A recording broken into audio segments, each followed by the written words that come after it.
प्रभु यीशु ख्रिस्टको नाउँमा यहाँहरूलाई प्रभु यीशु ख्रिस्टको नाउँमा जयमसी म एउटा गीत गाउन गइरहेको छु। तपाईँहरू सुनेर साथ दिनुहोला। अनि गीतको घोल छ, कुहिरोले ढाक्यो तिम्रो जीवनलाई, ओ हो घाम पनि लागेन, वचन त धेरै सुनिसक्यौ,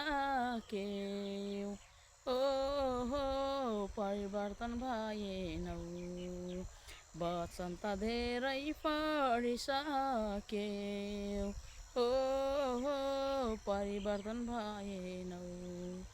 धोएको लुगा चम्किलो हुन्छ, ओ हो मैला त हुँदैन, धोएको लुगा चम्किलो हुन्छ, ओ हो मैला त हुँदैन। सङ्गति धेरै हिँड्यौ भने, ओ हो स्वर्ग त पुग्दैनौ। अनि प्रभु सबैलाई जयमसी है त।